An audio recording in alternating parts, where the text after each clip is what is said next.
Oyebi nini etindaka ye asalelaka ngo mpo na nini okwemitaka mutu te benga nde ndima nde appele na yo o nzambe abengeli yo osala yango. Maintenant ce okomona ke nzambe wana akotelema na likambo na yo tina suka. Pourquoi? Parce que yebi ke ozolanda maloba na yo ozolanda. C'est pour cela ozomona na pesi église komona ngo Hebron. Hebron eza pamba te tango ba pesi au calé. Pourquoi? Parce qu'il a marché selon la volonté de Dieu, la voix de Dieu. Donc ça veut dire comportement na ye nde foutier. Atanga inde naza lelo na Hebron awa na restauration na bombo. Et ça par rapport na voix onga na landaki. Yo yebi ke esika oyo na komi lelo comment j'ai souffert pour arriver ici. Qu'est-ce que tu as appris d'elle? J'ai lié son mariage.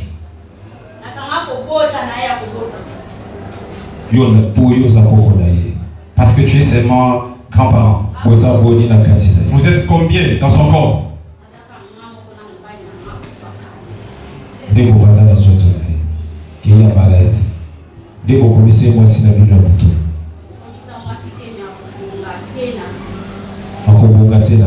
Mais Boaka fire 3 fois. Fire. Boaka la moto 3 fois. Fire.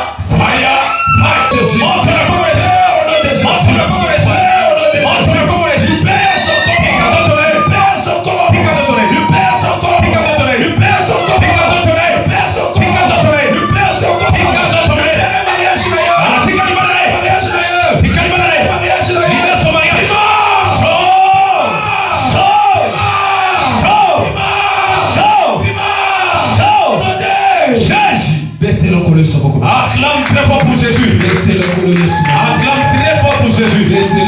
Acclame très fort pour Jésus. Acclame très fort. Le fait de Dieu descend maintenant. Le fait de Dieu descend maintenant. Le fait de Dieu descend maintenant. Le fait de Dieu descend maintenant. Le fait de Dieu descend maintenant. Moto. Fire. Moto. Yo saison bena Tout ce qui va à tes enfants. Fire. Moto. Le fait entre dans son corps. Le fait entre dans son corps. Toi esprit de serpent. Sors. Toi esprit de serpent. Sors. Toi esprit de serpent. Sors. Sors au nom de Jésus. Sors au nom de Jésus. Sors au nom de Jésus. Sors au nom de Jésus. Prophète Jacques Mal azosala Machika eza vraiment na prophète oyo bazosala nzambe ya solo bazali donc msika na madame na ngai à travers ya papa na biso Roméo nda memaki ngai epa prophète Mbala nalandi ba séquence ya ba prière na ye na komona grandeur ya nzambe miracle na bisa yo ya kosikana te lelo ntango ozomona ngabo maman c'est pas ça.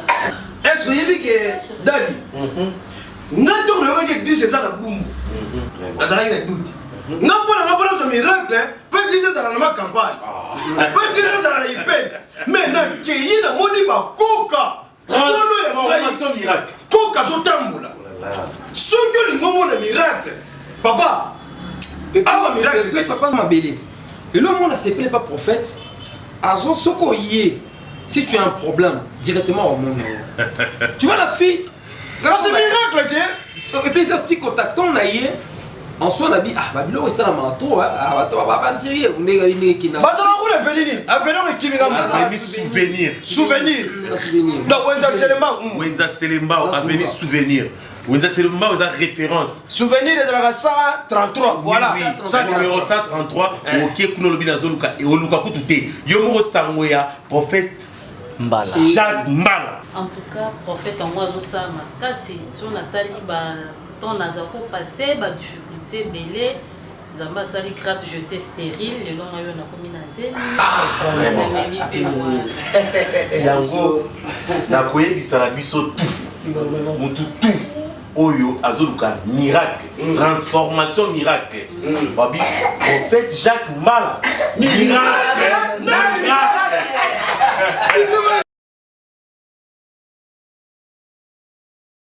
Et voilà, mesdames et messieurs, très chers amis téléspectateurs, bonjour et bonsoir. Ça dépend de l'heure à laquelle vous nous captez sur Équilibre Télévision. Nous sommes ici à Kinshasa, la capitale de la RDC. Je reçois pour vous un homme de Dieu, le pasteur Jacques, que vous allez redécouvrir encore une fois. Ici qu'à Komi, ici qu'à Zali, l'homme de Dieu, bonsoir. Bonsoir, bonsoir vraiment les grands journalistes. Voilà, félicitations parce que aux une nouvelle fonction. Actuellement, vous gérez la cellule, il y a communauté, la restauration par Jésus-Christ. Bumbu. D'abord, cette histoire est salondée. Salinga d'abord très très bien, mais il y a le bosso. Toroko Sambela, Kotika Momana Maboko Nanzambe. Merci Seigneur Jésus, le Dieu des miracles, le Dieu de mon Père apôtre Moïse Kassongo, le Dieu de la restauration, le Dieu d'Hébron, Seigneur. Na tatoli kombo na yo Yesu, zala mokonzi na makambo nyonso Yesu. Na kati ya émission Nzambe yo mimonisa biso tobunga na kombo na Yesu Kristo. Amen. Amen. Voilà, merci beaucoup l'homme de Dieu. Je crois que j'ai parlé sur votre nouvelle fonction, hein, comme pasteur responsable et à la restauration Bumbu. Nomination Wana et Salaronde. Et ça là vraiment très très bien. C'est pour cela cette occasion je profite pour remercier mon père apôtre Moïse Kassongo. Daddy, vraiment ça vient au fond de mon cœur. Il y a ko pointer ngai ko pesanga responsabilité oyo. Il y a paroisse, il y a Bumbu, paroisse Hébron. Vraiment, je manque à vous donner, Père. Mais pour la confiance, Matondo, Père. Voilà, merci beaucoup. C'est une affaire, il y a confiance. Hein? Vous êtes tellement ébellé, mais les choix est porté sur vous. Et nous vous... Je profite aussi pour remercier aussi le prophète Samuel Wanzambe, parce que Azalaki pe awa. Mais kokende na ye nde natika donc soka za la kakawa na lingi pe na za la kaka kuna ce y a qui ye akei na nouvelle adresse na ye pe aza côté ya ma campagne nde bisika pe azo kamba kuna donc restauration et commis bien nasco 3 na 3 donc prophète aza kuna mais tozana ba ya restauration pe za ebelé Afrique du Sud Mokili Mobimba Angola Pointe-Noire, Brazzaville, Kinshasa, Bafongoli et Belé, mais on est là. Allez, voilà, merci beaucoup, Papa Jacques. Je crois que. Alors, c'est quoi l'objectif? Mission Zanine, au côté église, na été Zalelo, on a Bumbu, au côté ba membre, ba Kima, Bazali. Est-ce qu'il faut recommencer par la base, c'est-à-dire au bord d'évangélisation? C'est quoi l'idée au fait? Vous en avez au Tikarneli Moussala Oyo et bandit donc néant. Toujours bien en gros néant. Parce que au moins tout déplacement il y a église ou bien déplacement il y a ndaku. Ezalaka kana ba faiblesse moko, ezalaka na ba dépense, ezalaka na makambo ebele. Yes. Maintenant ce ko awa to bandi malgré que prophète azalaki awa.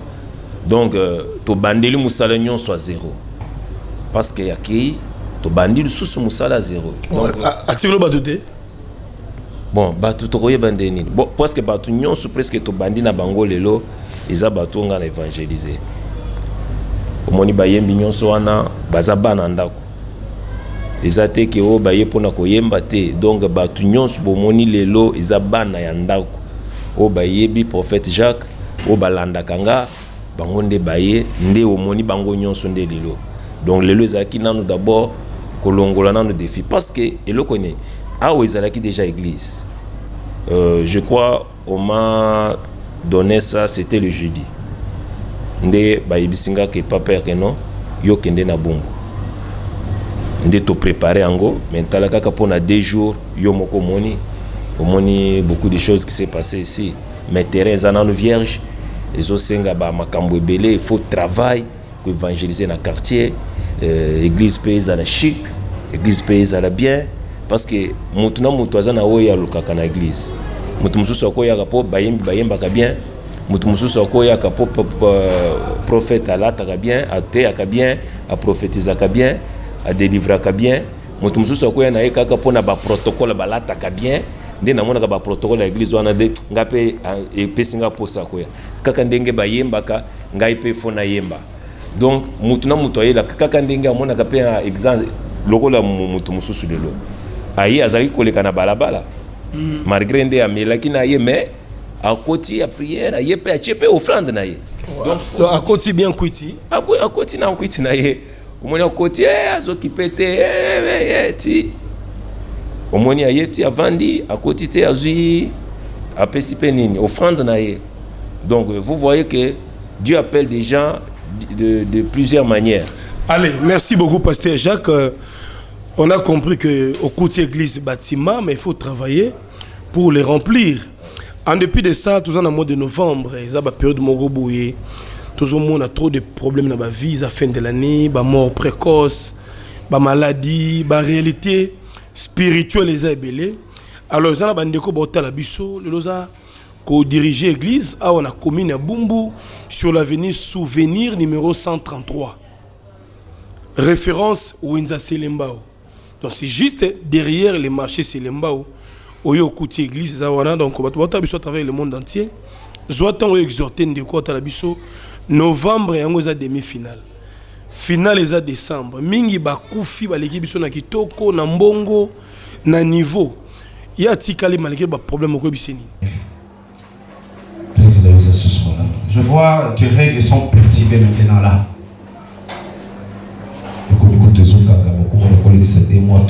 Ça arrive des fois, ça dépasse même 3 mois, 2 mois.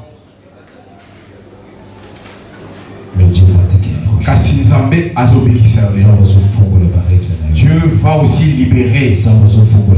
Dieu va lier tout en toi maintenant là.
Sécurité yako sungai.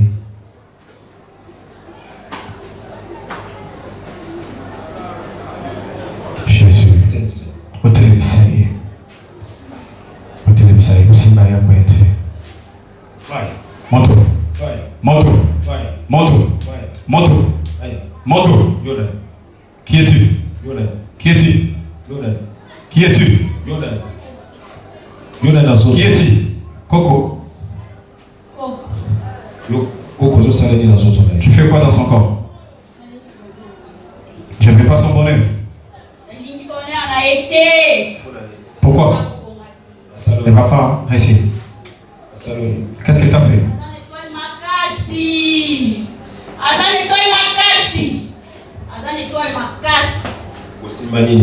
Qu'est-ce que tu as pris d'elle? j'ai lié son mariage.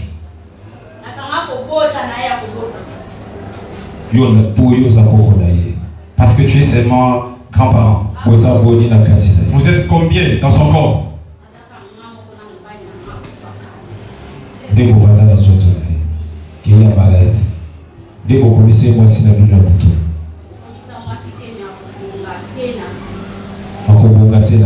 Mais Azobongalelo.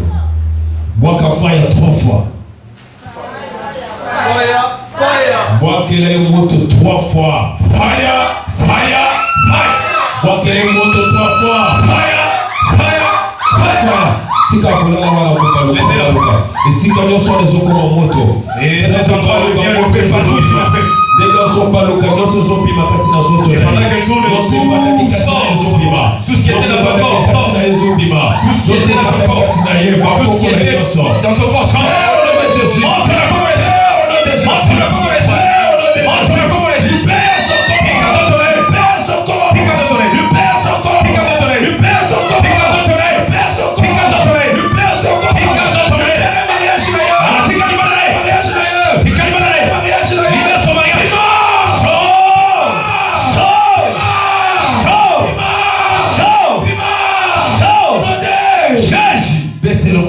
Acclame très fort pour Jésus. Acclame très fort pour Jésus. Acclame très fort pour Jésus. Acclame très fort pour Jésus. C'est très important. Et ça dit mon tout ya makasi. Regardez comment la fille dit. Mais tu ne sais pas qui se cache derrière ton malaise. Jésus.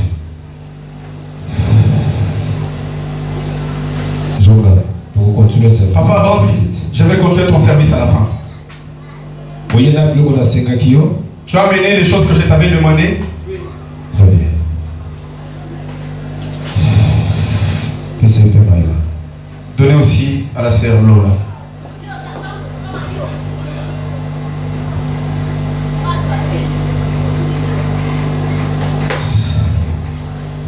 Yes. Le feu de Dieu. Le feu de Dieu. Protocole. Sois prudent de Dieu. Le feu de Dieu descend maintenant. Le feu de Dieu descend maintenant. Le feu de Dieu descend maintenant. Le feu de Dieu descend maintenant. Le feu de Dieu descend maintenant. Le feu de Dieu descend maintenant.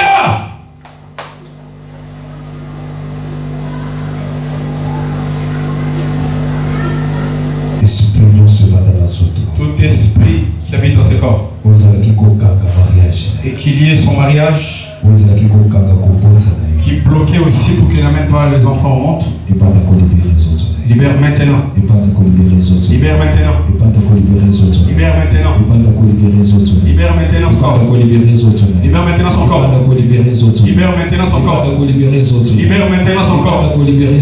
Libère maintenant son corps. Libère maintenant son corps. Libère maintenant. Libère maintenant. Esprit nyonso ya nyoka. Tout esprit ya nyoka. Tout esprit ya piton. Tout esprit ya piton. Sors.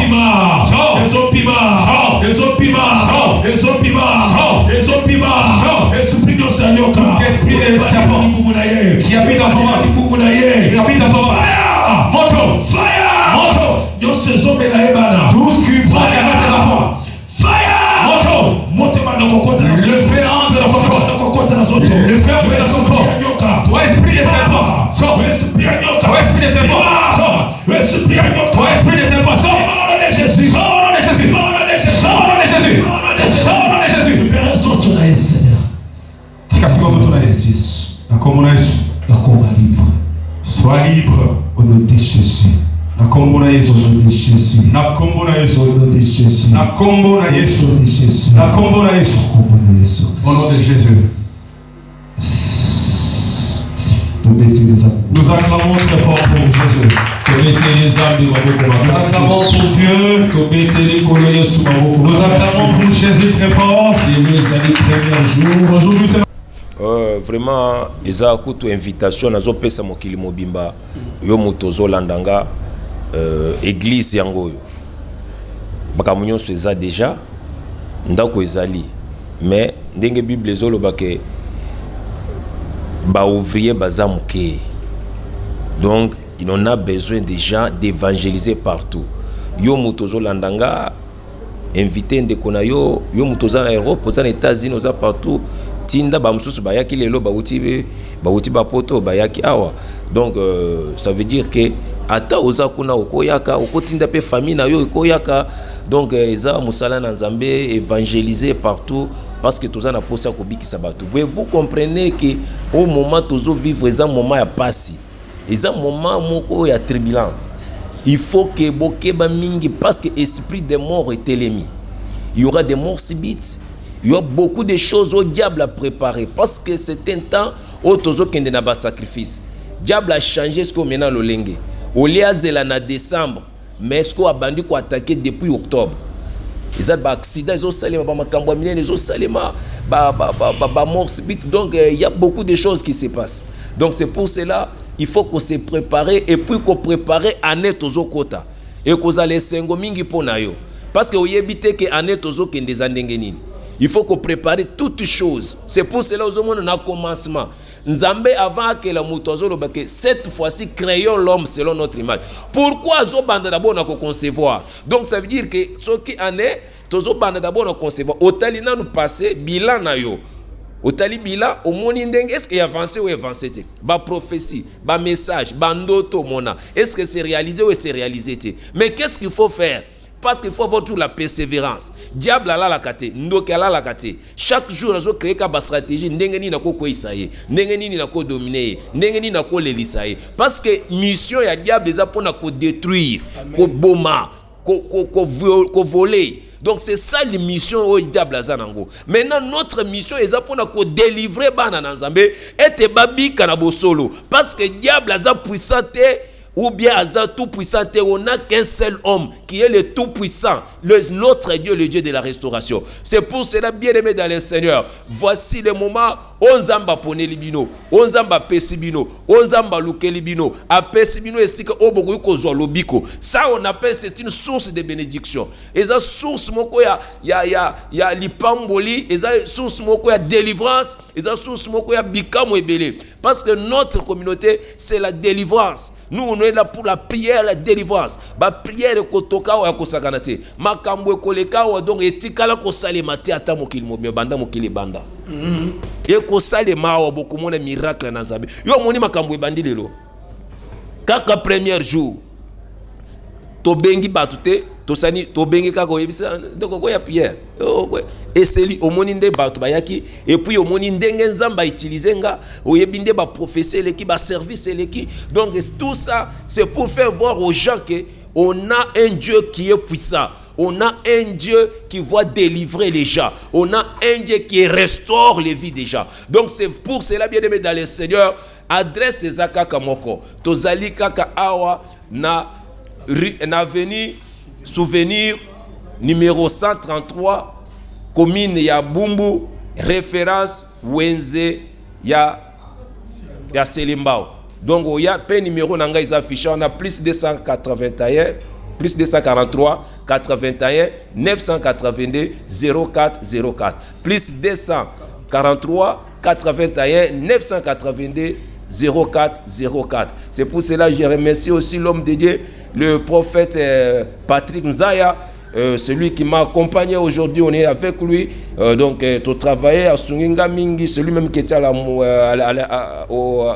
l'interprétation. Ça m'a fait aussi du bien, vraiment, que le bon Dieu aussi, le Dieu de notre Père, en comblé PAPC Makasi Pona, humilité wana, yakota la moninga na yo, ndeko na yo, collègue na yo, mais tu t'es humilié, yakoya même comment interprète na yo. Donc, ce sont des choses à féliciter et à encourager. C'est ça l'amour de la restauration.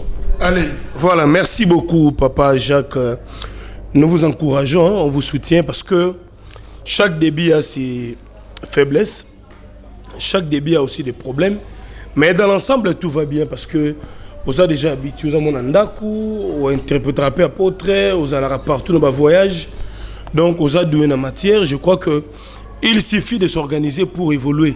Alors, yo na Bumbu, Bumbu ils ont répété Mabela Bandoki, Bandumba. Est-ce qu'on va s'en sortir? Yesu ayaka pona bandumba bandoki banganga ba magicien. O mabele ba kache. Yangwana nde il faut poela kisa po bayeba ke nzamba zalaka. Yangwana nazo bwakela bango défi. Na ye awa mission ya pona ko terroriser bino.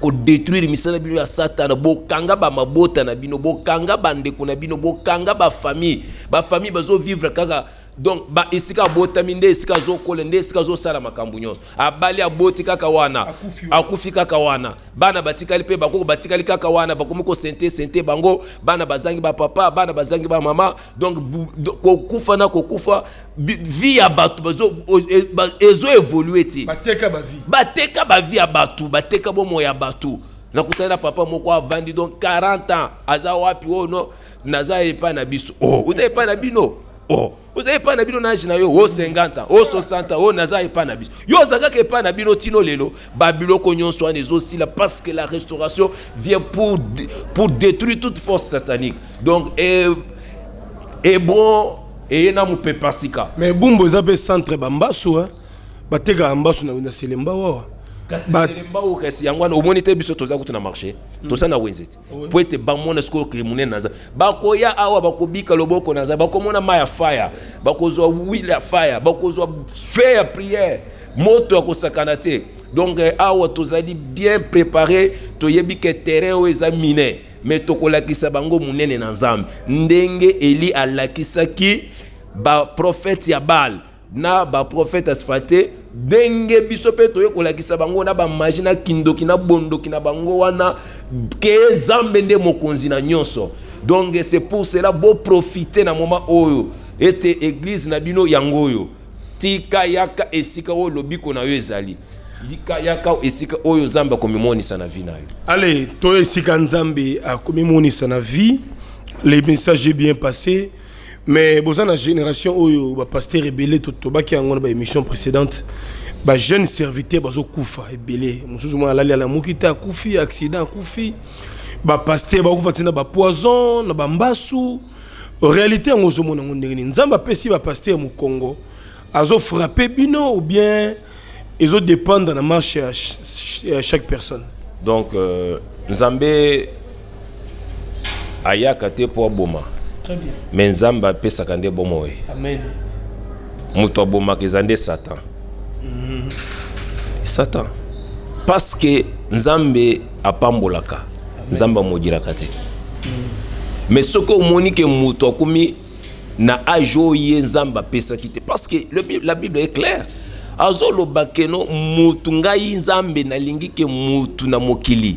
Et comme ami na Bible lobi que mutu faut woya kokufa lokola jeune, il faut kufa à l'âge de 120 ans. Mais ce que moni mutu komufa 30 ans, 25 ans, oh ngana prophète na sale lanzambe. Mais qu'est-ce que donc ça veut dire conduite na ezamabe. Lelo ebele ba simba bakis, lelo ebele ba kota ba magie, lelo ba zwa kabasi ya batu, lelo ba bemaka na batu. Donc tu vois toutes ces choses là. Tango zo tambolo yo mimoni que yo za pasteur, yo za prophète, donc ndoki yako lokayote. Nde ba pasteur babeli ba AVC. Kasi c'est ça babilo ko etamboleli mabe. Isa etamboleli ya mutu. Isa etamboleli ya mutu. Faut ko yemandeka ko tamboleli aussi ko garder donc dignité na Nzambe et intimité na yo na Nzambe. Ebele bozo tambola parce que moni yo yazo sale parce que na moni pasteur moko prophète moko aza élevé apôtre moko aza élevé comme ça lokola zo sala boyenga pe na sale. Est-ce que oyebi tina nini asalela? Oyebi nini etinda kai? Asalela kango pona nini? Woko imitaka mutu te benga nde ndimande appel na yo wo nzamba bengelo yo sale yango. Maintenant ce qu'on comprend que nzambe wana à côté le manalika muna yo tina suka pourquoi parce que yebi ke ozo landa maloba na yo. Ozo landa c'est pour cela ozo mona na PC église comme nango Hebron. Hebron eza pamba te. Oh. Hebron ezali mabele moko ya héritage, ezali mabele moko ya promesse. Amen. Ba peseli yango Caleb, pourquoi? Parce qu'il a marché selon la voie de Dieu. Hébron.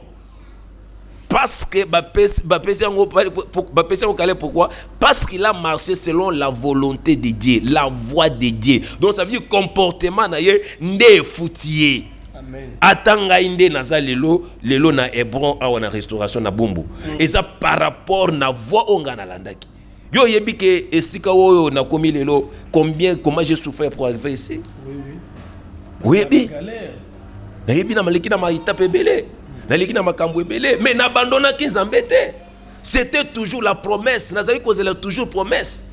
C'est moi qui ai cherché c'est moi qui a fait ça. Na pensé nanga parce que nga naza ingénieur en construction et puis architecte de formation. C'est nga mutu na sala ki plan o sala boy na dans modification tout yo nga mutu na sala ki yango na tonga ki yango dans le prochain temps église avant bien avant ça prophète Samuel aya.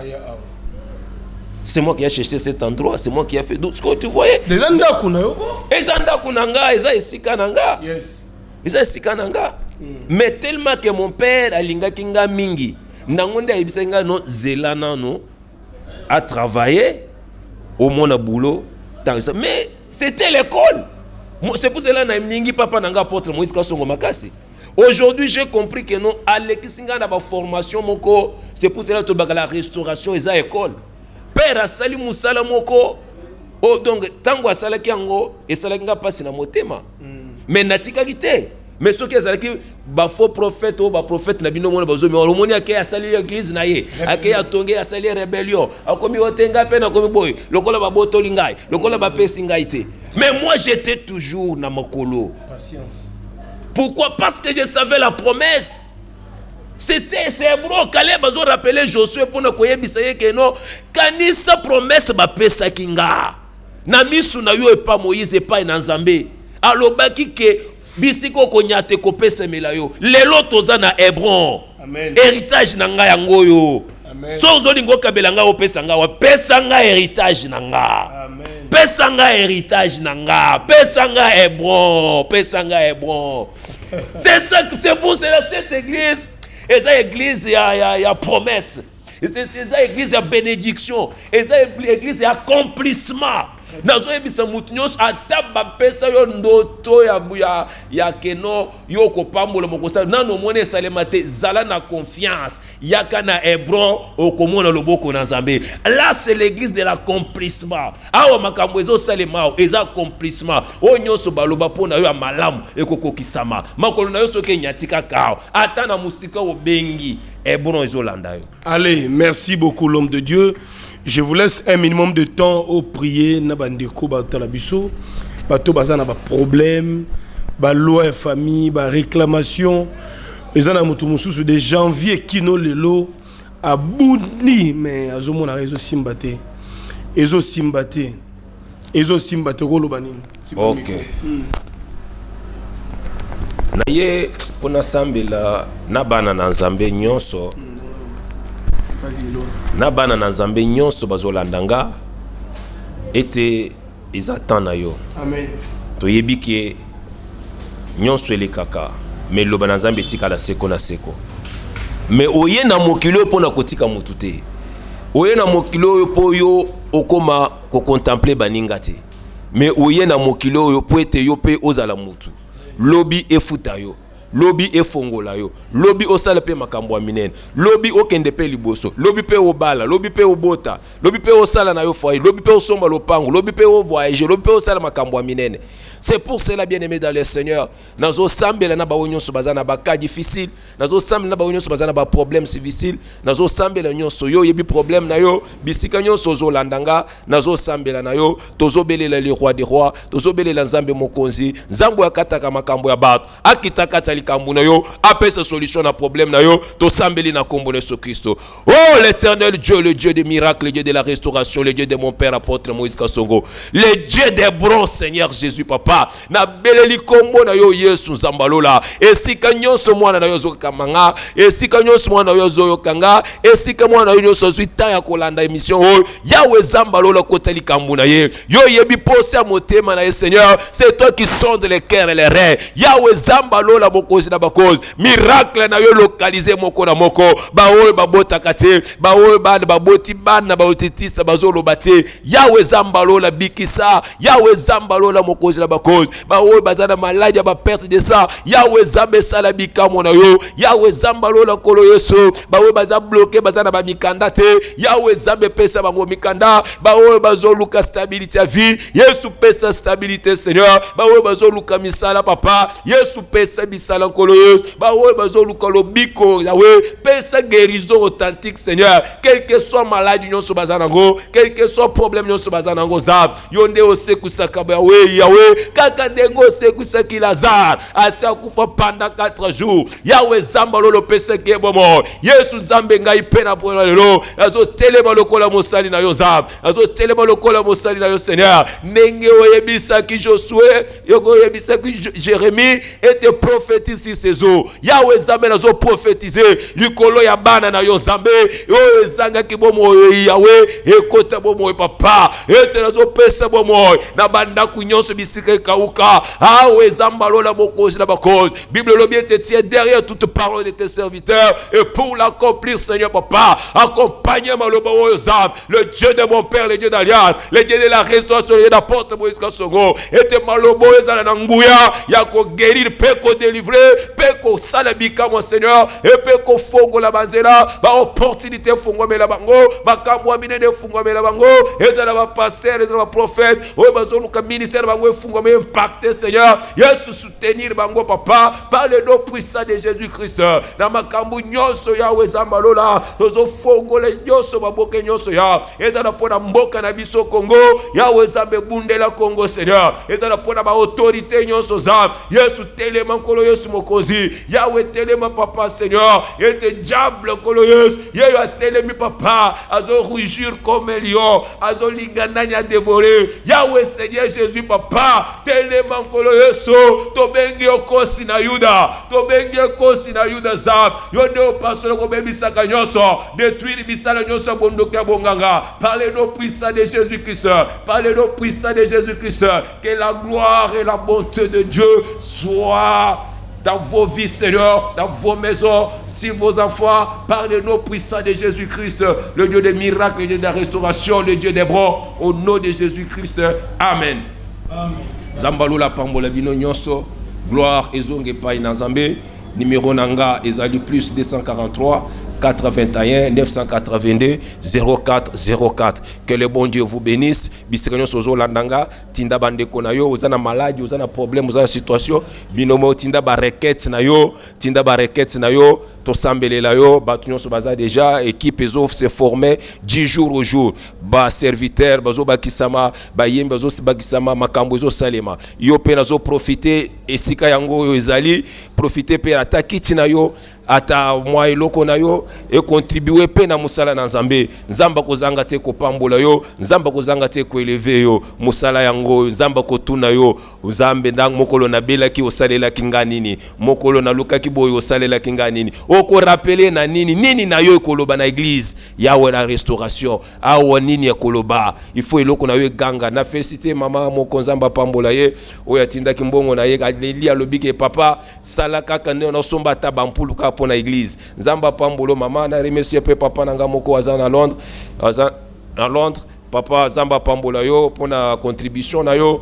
o salagata papa somba ta bakiti somba ta eloko yo pe mutu ozana posa ya ko contribuer na musala o pe ozana idée ya ko contribuer vraiment numéro nanga yango wana obenginga Nzamba lola kozanga te ko pambola yo je crois que ponanga lelo na sukeli awa.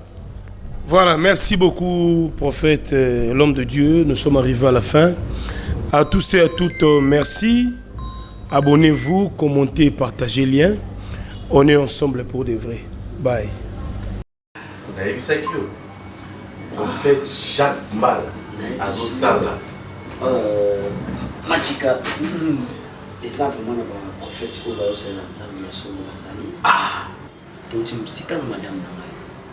À travers il y a papa na biso Roméo nda mema kinga et pas prophète mal na landi ba séquence ya ba prière na komona grandeur ya Nzambe miracle na bisa yo ya oskanate lelo to bozomona ngabo maman c'est pas ça est-ce que yebi que dadi ngato na yoka dit c'est ça la boum azala ina doute ngapona zo miracle peut dire ça dans ma campagne Peut dire ça la hyper.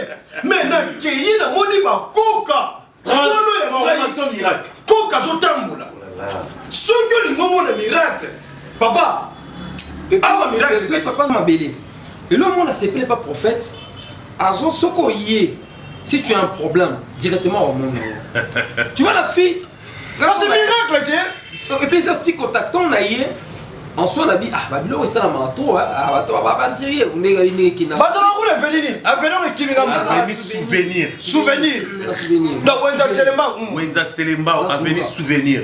Wenza Selemba, vous avez référence. Souvenir de la 133, voilà. Numéro 133, ok, Kunolobi Nazoluka, et Oluka Kutute. Yomo Sangoya, prophète Mbala. Jacques Mbala. En tout cas, prophète en moi, Zosama. Kasi, sur Nathalie, ton nazako passé, difficulté. Belé, Zamba sali grâce jeté stérile, le long a eu un combinaison. Yango, na koye bisala biso tout. Mutu tout. Oyo azoluka miracle, transformation miracle. Babi, prophète Jacques Mbala. Miracle, miracle.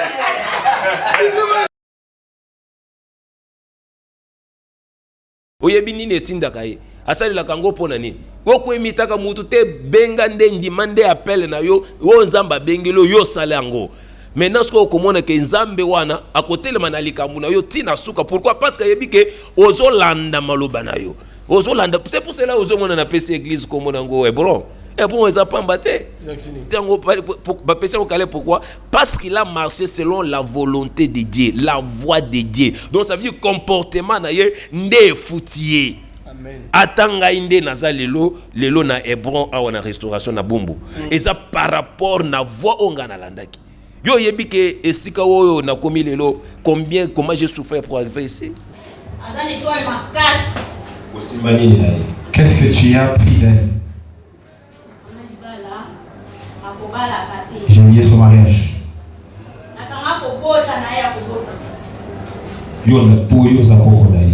Parce que tu es seulement grand-parent. Vous êtes combien dans son corps?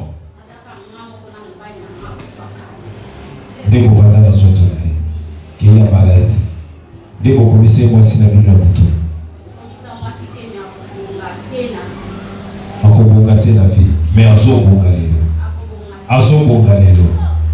Boaka fire 3 fois.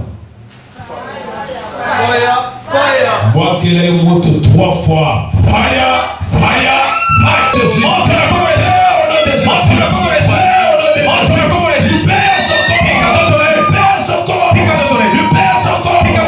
Jésus.